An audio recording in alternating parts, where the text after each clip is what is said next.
Lord of the Mysteries. Chapter 1352. Attendant of Mysteries.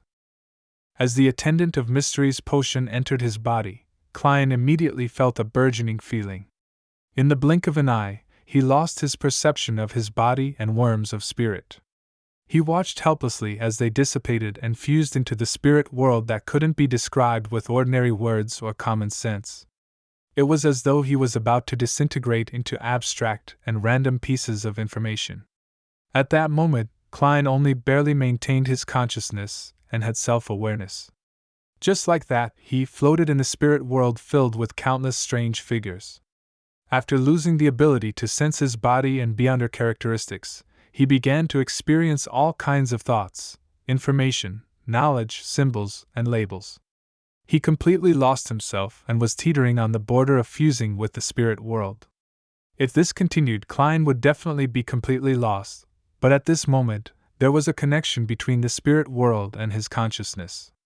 That place corresponded to a town. The people inside lived ordinary lives. They had their own names, their stories, and their fates. They intertwined with each other, bringing about complete information in the spirit world, which was the concept of abstractness. This town was eventually destroyed by a calamity and buried in the dust of history. Klein dispersed like a mist, almost fusing into the spirit world's body. Under the guidance of fate, he fused with the spirit world projection of the different utopian marionettes, allowing him to become corporeal again. By him, deep underground in the Cathedral of Waves, in a room that was no longer sealed, Alger extended his hands and pressed down on the door in front of him. The surface of the door was blue in color, with numerous mysterious and odd reliefs protruding out. It was ajar, and there was no light behind the door. It was unknown which world it was connected to. The darkness seemed to have a life of its own. At this moment, a stream of water silently surged out, eroding the surrounding area. Bang! Alger's feet exerted strength, causing the ground to crack and spew out scarlet, nearly white, lava. This was a calamity he had created. His goal was to prevent the darkness from advancing. However, after the surging lava entered the darkness, it disappeared without a trace. The darkness shrank back a little and paused for a second before continuing its corrosion. Boom! Alger continuously created hurricanes, torrential rain, and lightning calamities, blocking the darkness again and again. He held the azure gate firmly with both hands, not letting it open further. If he were to only face this Grade 1 sealed artifact, Alger would have been completely fine. He would even have the capacity to attempt sealing it, but at that moment, he still had two similarly dangerous items around him. This forced him to sing loudly. He used the melody of death to influence his surroundings and disrupt the operations of the other sealed artifacts. Then he built. A wall formed from blue seawater beside him. However, the wall was slowly being dyed grayish-white, as if it had been petrified. Yet, the pandemonium didn't yield as it extended towards Alger's body. I can last for at most 30 seconds. The Lord of Storms hasn't responded the entire time. Thoughts raced through Alger's mind as he suppressed his unwillingness and reluctance. He quickly made a decision. Without any hesitation, he immediately accentuated a hexagonal crystalline snowflake on his palm. This was the mark left behind after he participated in the Tarot Club for the first time. It could substitute the reciting of an honorific name and allow Mr. Fool to cast his gaze over Blue Mountain Island within the primitive forest. At the door of flesh and blood, spherical lights collapsed and converged in an attempt to undergo a qualitative change. They seemed to form a body consisting of a series of doors. The body wore the blood-colored tidal wave as its robe as its body constantly warped and changed, reflecting different regions and planets. At this moment, a blinding ray of sunlight shone through the darkness. It descended from the astral world and melted everything it encountered along the way. Other than this ray of sunlight, an inscrutable darkness of the night surged over, attempting to devour Mr. Dor Bethel Abraham, who was seeking to advance to Sequence 0. The land where the altar was quaked violently, tearing open a huge hole in a bid to devour the door of flesh and blood and Bethel Abraham to fall deep into the core and face the chaos sea that contained all possible colors and possibilities. Following that, a blurry light seeped out from the void and enveloped the forest, attempting to restore the basic structure of the trees, mud, and altar. And at the only gap in the light, a pair of brass-colored eyes emerged. They stared at the door of flesh and blood and Bethel Abraham, hoping to reflect them into their eyes. Mr. Dorr let out a low roar, causing his blood-colored robe to flare up. The robe connected to the evil tide that surged behind the door of flesh and blood, spreading out to the crimson moonlight. The moment it touched the moonlight, the inscrutable night that could not be seen gathered on its own. It stretched out its limbs and head, turning into a shadowy female human. It possessed its own life, and its consciousness was no longer controlled by its user. Without any exception, the blinding sunlight transformed into a young man wearing fiery armor. The shaking ground grew eyes and closed its mouth. The screen that was transformed from a faint light revealed terrifying facial features. Around the brass-colored eyes, eyelashes emerged, transforming into wings. These obstructions and interferences fell into chaos, giving Mr. Dorr a chance for a breather. Seizing this opportunity, he entered the final step of becoming a god. At that moment, the door of flesh and blood suddenly collapsed and covered Mr. Dorr's body, making him seem to turn into another person. Klein's body seemed to dissociate into countless people.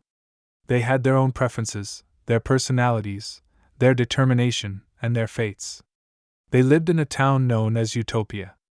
These people quickly lived their short lifespans, waking up under the heavy storm. They came to their senses and realized what their identity was in essence. It was Zhou Mingray, and also Klein Moretti. They were also Sherlock Moriarty, Gehrman Sparrow, Dwayne Dantes, and Merlin Hermes.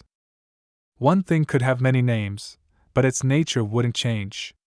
The people raised their heads and looked up into infinity from the illusory city in the spirit world. They saw the illusory and thin spirit body threads, and they saw a symbol made up of the pupilless eye and the partially contorted lines. With the symbol as the core, Klein's figure outlined itself, his eyes tightly shut. Worms of spirit, bits of Beyonder characteristics, and bits of his self-awareness flew out from the spirit world corresponding to the Utopia area and towards Klein's slightly illusory body, allowing it to slowly become corporeal. At this point, there was no clear boundary between Klein's spirit body and his physical body. They were both one and separate, and also in a rather delicate state. In other words, a spirit body could be equivalent to a body of flesh and blood. His physical body could also fuse with his spirit body. As long as Klein was willing, he could switch between two states. Of course, he could also separate his physical body from his spirit body. All of them had their individual traits, and they could be decided based on a mere thought. 2 seconds later, the reassembly process was completed. Klein, who was floating in the depths of the spirit world, opened his eyes. His pupils were dark, without any light. He had already advanced to sequence 1 and became an attendant of mysteries. Without a sound, a grayish-white fog appeared behind him. Above the fog was an ancient palace. Inside the palace stood a door that was stained bluish-black, formed from countless spherical lights. The door of light appeared rather clearly in the spirit world. It separated out a rather blurry phantom and cast it at Klein's body. As the phantom turned into a complicated symbol, it imprinted itself between Klein's brows. The entire spirit world and the real world outside began to gently shake as though they had encountered an earthquake from afar. At that moment, Klein's surroundings turned dark as illusory stars appeared one after another. They surrounded the strange door of light as though they wanted to lump together. In these illusory stars, the largest two overlapped and corresponded to an area in the real world.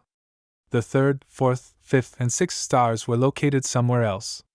Through these illusory stars, Klein saw Mr. Dorr and Aman on a particular island. He saw Antigonus in the dilapidated palace inside the concealed world, and Zeratul who was hiding somewhere unknown. He saw Pallas Zoroast in Leonard's body and dark demonic wolf Kotar. With the help of the changes caused by further deepening his control over Sapphira Castle, Klein found the angels and kings of angels corresponding to the three pathways of mysteries. Of course, such a vision only lasted for a few seconds. Once Amon and Zeradol reacted and used the correct method to conceal themselves, Klein would no longer be able to lock onto their true bodies. Without any hesitation, Klein raised his right hand and snapped his fingers. The staff of the stars that was originally placed in Sapphira Castle had appeared in his palm. He also split a portion of the worms of spirit to let them enter Sapphira Castle to prevent any abnormalities and respond to his believers. After becoming an attendant of mysteries, Klein's control over Sapphira Castle deepened, allowing him to take out items from inside at any time. In the next second, the various gems on the staff of the stars lit up as Klein's figure vanished from the spirit world. He instantly wandered to a swamp and arrived in front of Zeradol. Dressed in a hood and a black robe, the white-bearded Zeradol didn't panic.